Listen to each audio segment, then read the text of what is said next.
Hello. आप सभी का स्वागत है आदर्श स्टडी पॉइंट में, जो कि हमारा यूट्यूब पर ऑनलाइन चैनल है, आप सभी जानते हैं।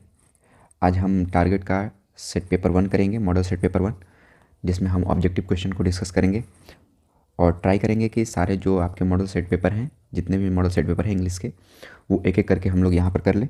अगर आपको वीडियो पसंद आती है और समझ आती है तो प्लीज़ इसे लाइक करें और चैनल को सब्सक्राइब करें ऐसे कंटेंट के लिए। चलिए तो बिना देर के शुरू करते हैं।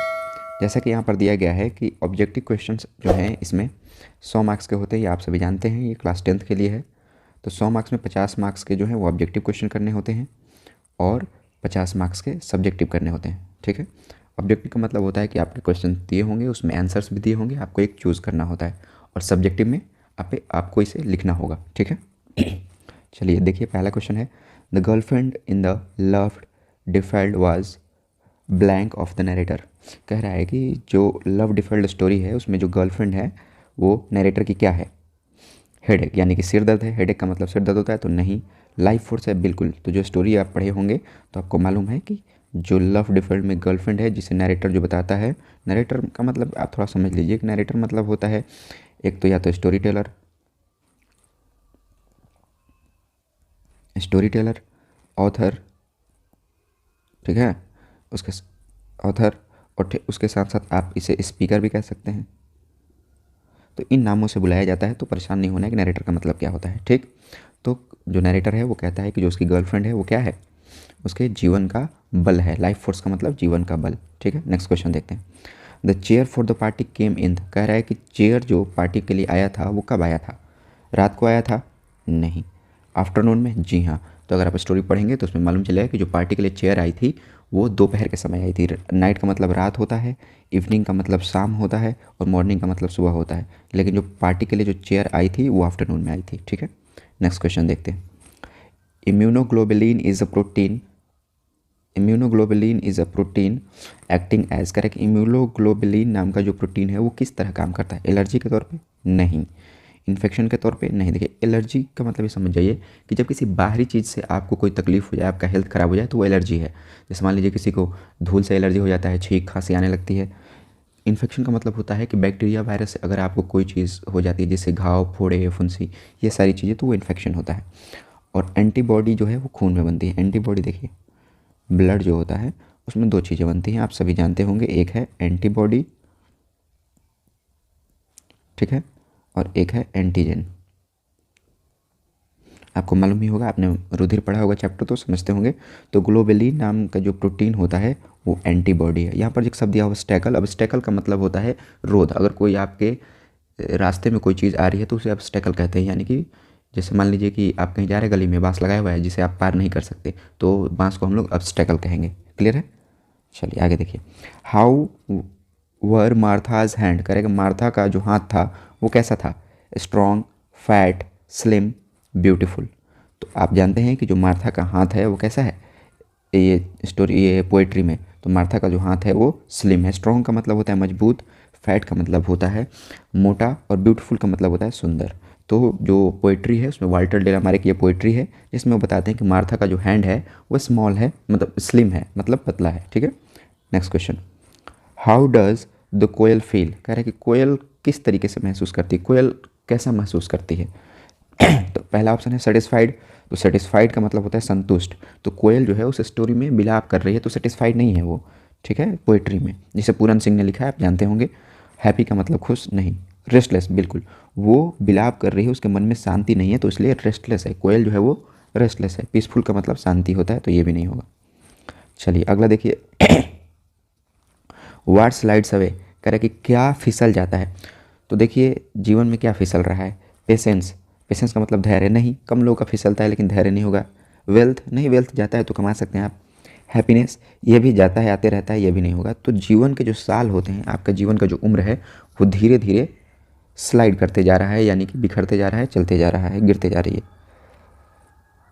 आगे, the man looked at the little girl and were. कह रहा है कि लोगों ने छोटी लड़कियों की तरफ देखा। लिटिल का मतलब छोटी होता है, गर्ल्स मतलब लड़कियां, और लुक्ड का मतलब होता है देखना। लुक मतलब होता है देखना, और ये ईडी लगा है, तो ये सेकंड फॉर्म है वर्ब का, इसलिए देखिए कह रहा है कि the man looked at the little girls and were. कह रहा है कि जो व्यक्ति, जो आदमी थे वो छोटी लड़कियों की तरफ देख रहे थे और उन्हें क्या हुआ, तो क्या हुआ, वो एक्साइटेड हो गए। एक्साइटेड मतलब कि बहुत खुश हो गए, बहुत उत्साहित हो गए, नहीं। हैप्पी थे, नहीं। दुखी थे, नहीं। जब लड़कियों को देख रहे थे, कहले ये story little girls visor then man की कहानी है, जिसमें दो लड़कियां होती हैं, आपस में खेल रही होती हैं, एक गंदा पानी उसके फ्रॉक पर पड़ा देती है, तो इससे लोगों में झगड़ा हो जाता है। फिर लड़के लोग देखते हैं कि बाद में वो अपना काम कर रही होती हैं, आपस में सब भूल के खेलने लगती है, और लोग लड़ रहे होते हैं तो उन्हें देख करके शर्म आ जाती है। तो एशेम्ड का मतलब होता है शर्म, तो यहाँ पर एशेम्ड होगा, ठीक है। चलिए नेक्स्ट देखिए।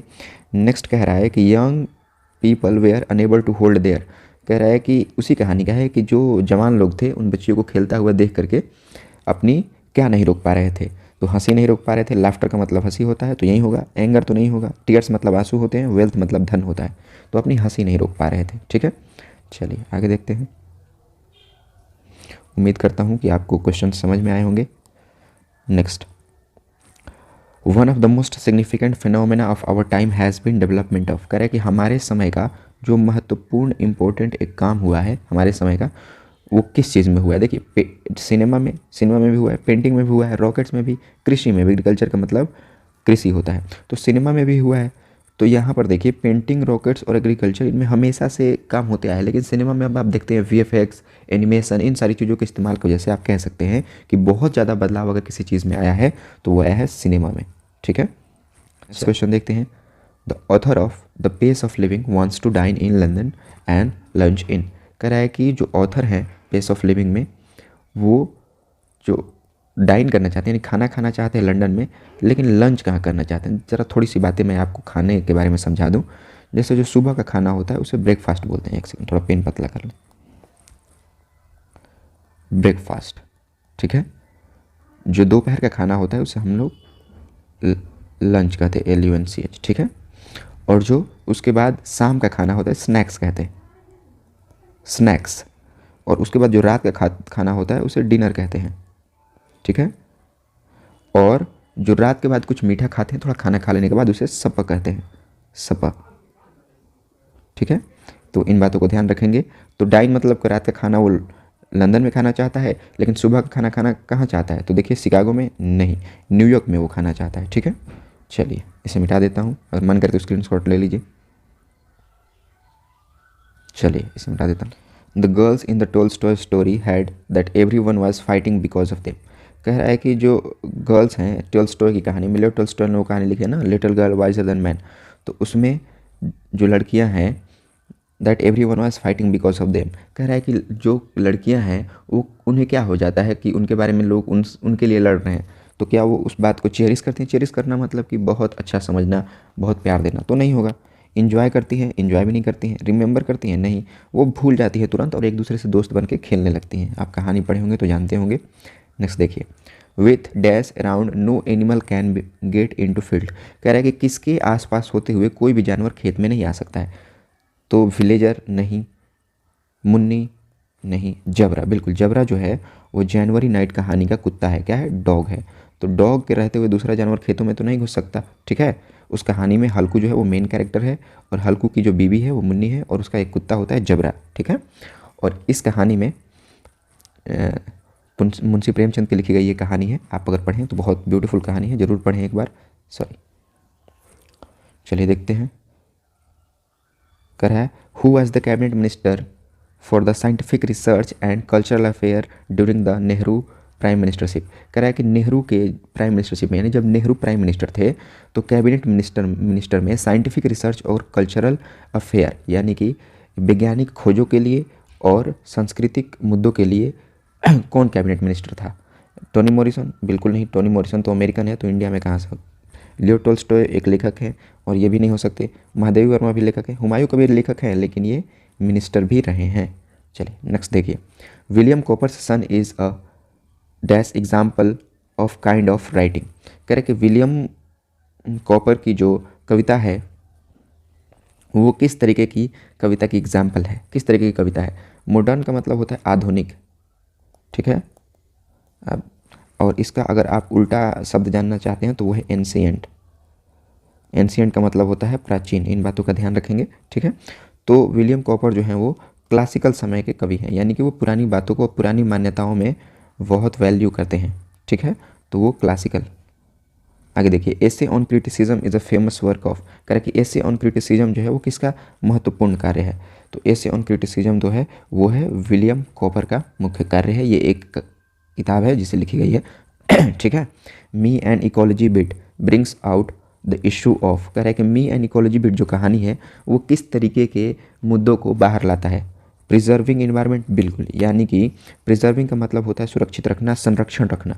संरक्षण करता है किसका, पर्यावरण का। तो मी एंड इकोलॉजी बिट जो है वो पर्यावरण को सुरक्षित रहता है। जब यही हो गया तो बाकी आगे देखने की जरूरत नहीं है। आगे देखिए, who was the editor of the famous Hindi weekly चांद, कह रहा है कि हिंदी वीकली मैगजीन जो चांद था उसका एडिटर, फेमस एडिटर कौन था, यानी कि फेमस जो हिंदी चांद मैगजीन आती थी उसका एडिटर कौन था। तो देखिए, विद्यापति नहीं, पूरन सिंह नहीं, महादेवी वर्मा, बिल्कुल महादेवी वर्मा ने कहानी जो कहानी लिखी गिल्लू, उसी में ये दी गई है कि उनका एक फेमस वीकली चांद मैगजीन था जो कि वो एडिट करती थी। ओके, नेक्स्ट क्वेश्चन देखते हैं। तो इंडियन म्यूजिक इज़ लार्जली, कह रहे कि जो इंडियन म्यूजिक है वो लार्जली क्या है, शार्प है, लाउड है, मोटिवेशनल है, इम्प्रोवाइजेशनल है। ठीक है, तो कह रहा है कि जो इंडियन म्यूजिक है वो लार्जली क्या है, शार्प है नहीं, लाउड है रहता है लेकिन हमेशा नहीं। एक सेकंड, क्या है, क्या शार्प है, लाउड है, मोटिवेशनल है, इम्प्रोवाइजेशनल है, यानी कि हम लोग इंडियन म्यूजिक में इम्प्रोवाइज़ करते हैं, जो चीज़ें नई होती है ऐड कर लेते हैं। अगर विदेश का भी कोई चीज़ है, म्यूजिक है तो ऐड कर लेते हैं, तो इम्प्रोवाइज़ करते हैं। ठीक है, मोटिवेशनल का मतलब होता है जिसे आपको ऊर्जा प्रवाह होता है, जिसे सुन करके आपको एनर्जी आने लगे, वो मोटिवेशनल होता है। यांग सांग सुकोई was a pro democratic activist. ठीक है, यांग सांग सुकोई क्या है, प्रो डेमोक्रेटिक एक्टिविस्ट हैं, बिल्कुल हैं। The leader of for the national league of democracy in Burma, Burma के जो नेशनल लीग डेमोक्रेसी पार्टी है उसके लीडर हैं, वो भी हैं। इसलिए देखिए यहाँ पर ऑप्शन सी होगा, क्योंकि इसमें देखिए ए और बी दोनों ऑप्शन दिए हुए हैं, तो आपको इसमें ए और बी ना लगा करके सी लगाना होगा, क्योंकि दोनों ऑप्शन इसमें सही हैं। ठीक है, चलिए। टोनी मॉरिसन वोन पुलिट्जर प्राइज फॉर फिक्शन, ऐसे, स्पीच, ऑल ऑफ दिस, कह रहा है कि जो टोनी मॉरिसन लेखिका हैं उन्होंने जो पुलिट्जर प्राइज जीती है वो किसके लिए जीती है, फिक्शन के लिए, एसे के लिए, स्पीच के लिए, या इन सभी के लिए। तो देखिए, उन्होंने जो कहानियाँ लिखती थी वो काल्पनिक लिखती थी। फिक्शन का मतलब होता है काल्पनिक कहानियाँ, जिसे हम क्या करते हैं, अपने दिमाग से सोचकर इमेजिन करके लिखते हैं, तो क्या होगा, फिक्शन कहानियाँ होगा, वो फिक्शन लिखती थी। ठीक है, स्पीच का मतलब भाषण होता है, ऐसे का मतलब होता है जब कोई व्यक्ति अपने बात विचार लिखता है तो उसे ऐसे कहते हैं। Who is the author of this article once upon a time, कह रहा है कि वंस अपॉन अ टाइम के जो आर्टिकल है, यानी कि जो लेख है, उसके लेखक कौन है। तो आपको मालूम है कि वंस अपॉन अ टाइम के जो लेखक हैं वो यांग सांग सुकोई हैं, नहीं। आर.सी. हचिसन, ये तो पेस ऑफ लिविंग के हैं, तो ये भी नहीं होगा। रोहितान मिस्त्री हैं, ये भी नहीं होगा। टोनी मॉरिसन जो हैं इस वंस अपॉन अ टाइम के लेखक हैं। व्हाट वर्ड मिस्टीरियस मीन्स, देखिए यहाँ पर जो कह रहा है कि शब्द मिस्टीरियस है, what does the word mysterious mean, यानी कि मिस्टीरियस का मतलब क्या होता है। तो मिस्टीरियस का हिंदी मतलब अगर कहें तो रहस्यमयी होता है। ठीक है, तो देखिए यहाँ पर क्या कर रहा है, मिस्टीरियस का मतलब अगर रहस्यमयी हो गया तो क्या वो रहस्यमयी है, तो सीक्रेट का मतलब होता है राज, यानी जिसे बात बताया ना जा सके, तो राज तो नहीं होगा। इम्पॉसिबल टू अंडरस्टैंड, बिल्कुल ये सही है, क्योंकि जिसे समझा ना जा सके वही तो रहस्यमयी होगा। मिस्टीरियस का मतलब होता है रहस्यमयी, तो जो समझा ना सके वही वाला तो आंसर होगा, तो इसमें इम्पॉसिबल टू अंडरस्टैंड सही आंसर है। ठीक है, आगे देखें। Which tribe did the author belong, tribe का मतलब होता है कबीला। कबीला का मतलब ये होता है कि जब बहुत ज़्यादा विकास नहीं हुआ था, घर वगैरह नहीं होता था, तब छोटी छोटी झोपड़ियाँ होती थी, तो झोपड़ियों में जो लोग रहते थे उन्हें हम कबीला कहते थे। तो कह रहा है कि जो ऑथर है वो किस कबीले का रहने वाला है। ठीक है, तो क्या वो जल्दी सोचने वाला है, फास्ट थिंकर है, नहीं, स्लो थिंकर है, बिल्कुल। द पेस ऑफ लिविंग के राइटर जो आर.सी. हचिसन है वो अपने आप को स्लो थिंकर के तौर पे कहानी में दर्शाते हैं, ये आप जानते हैं। आगे देखिए। Whose dedication and personal sacrifice come to be a worthy symbol through whom the plight of all the people of Burma में रिकॉग्नाइज्ड, कह रहा है कि किसके पर्सनल सेक्रीफाइस यानी पर्सनल त्याग से और दृढ़ निश्चय को देखते हुए उन्हें बर्मा के लोगों के दुख का एक सिंबल माना जा सकता है, एक प्रतीक माना जा सकता है। तो आप जानते हैं कि जैसे ही बर्मा जाए तो ये कहानी जो है यांग सांग सुकोई से रिलेटेड है। तो कौन है, यांग सांग सुकोई जो है, क्योंकि वो जेल में है, अपने देश के लिए लड़ रही हैं। आगे देखिए। Which of the following prize was awarded to Sukoi, कह रहा है कि कौन सा प्राइज जो है वो सुकोई को दिया गया था। नोबेल प्राइज, जी हाँ। राफ्टो प्राइज, जी हाँ। सार्को प्राइज, जी हाँ। ऑल ऑफ द, तो देखिए इसमें इनको तीनों प्राइज मिले हैं, तो इसलिए इसमें जो आंसर होगा वो क्या होगा, ऑल ऑफ दीज होगा, ठीक है, यानी कि ऑल ऑफ दीज जो है वो इसका सही आंसर, उन्हें सारे प्राइज मिले हैं। वाट मेक्स मैन आइडल, कह रहा है कि क्या चीज़ जो है वो आदमी को सुस्त बनाती है। आइडल का मतलब होता है सुस्त। लग्जरियस लाइफ, यानी कि जब आपके पास सारी चीज़ें मौजूद हो तो वो सुस्त बना देगी, लग्जरी होगा सब चीज़ का, तो ये हो सकता है। लेकिन आगे देखते हैं। कंफर्टेबल, बिल्कुल, यानी कंफर्टेबल का मतलब होता है आरामदायक, डिवाइसेस का मतलब होता है यंत्र। जब आपके पास आरामदायक यंत्र होगा तो आप अपने ज़्यादा शरीर को नहीं हिलाएंगे और डुलाएंगे, इसके वजह से कंफर्टेबल डिवाइसेस जो होगा इसका सही आंसर होगा। आगे देखिए। वाई वेयर ग्रुप्स प्लांटेड, कह रहा है कि ग्रुप जो है, यानी कि जो ग्रुप का मतलब बगीचा होता है, बाग होता है, बाग क्यों प्लांट किए जाते हैं? टू कम्फर्ट अस, हमें आराम देने के लिए। बिल्कुल सही बात है, आगे देखने की ज़रूरत ही नहीं है आपको। From where does he get his cloth, कह रहा है कि वो कहाँ से अपना जो कपड़ा है वो पाता है। तो देखिए ये कविता का पाठ है, लेकिन आप समझ सकते हैं कि कपड़ा कहाँ से मिलेगा। फ्रॉम बम्बू, बांस से मिलता है क्या कपड़ा? नहीं, बम्बू का मतलब होता है बांस, इंग्लिश में बैम्बूज बोलते हैं, ठीक है। From the leathers of animal, animal के जो लेदर से होता है, देखिए यहाँ पर फेदर होना चाहिए था लेकिन यहाँ पर लेदर दिया तो ये भी नहीं। From the fluke of Sikh, बिल्कुल, यानी कि जो भेड़ का झुंड होता है उससे हमारा जो है वो कपड़ा मिलता है। ऊनी कपड़ा कैसे मिलता है? भेड़ से, ठीक है ना। चलिए नेक्स्ट देखते हैं। When the narrator sat down to write Gillu wanted to catch, कह रहा है कि जब भी नरेटर जो है वो लिखने बैठती है तो गिल्लू क्या करता है, उसके लिए किस चीज़ को क्या करना चाहता है वो? तो आप देखिए कि गिल्लू जो है वो चाहता है कि उसका अटेंशन मिल जाए। क्या मिल जाए? उसका ध्यान मिल जाए। कलम, पेपर और हेयर के चक्कर में नहीं रहता है, वो अटेंशन चाहता है, ठीक है। नेक्स्ट देखिए। गिल्लू फेवरेट फूड वाज, करके गिल्लू का फेवरेट फूड क्या था? तो आपने जब गिल्लू पाठ पढ़ा होगा जो कि महादेवी वर्मा के द्वारा लिखा है, महादेवी वर्मा के द्वारा लिखा गया है, तो वो क्या है? राइस है? नहीं। ब्रेड है? नहीं। काजू बहुत फेवरेट है गिल्लू का, गिल्लू गिलहरी है कहानी में, ठीक है।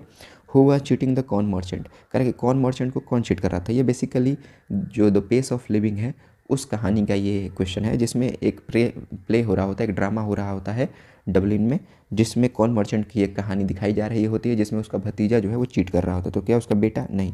नेफ्यू, बिल्कुल, भतीजा। नेफ्यू का मतलब भतीजा होता है, तो ये वाला सही होगा। वीडियो ना लंबा ना हो जाए इसके लिए हम लोग इसको 2-3 पार्टों में करेंगे। तो यहाँ मैंने आपको 31 क्वेश्चन करा दिए। नेक्स्ट पार्ट में मैं आपको और इसके जो बचे क्वेश्चंस हैं वो सारे कराऊंगा। तब तक के लिए अपना ध्यान रखिए और खूब पढ़िए। चलिए, गुड बाय।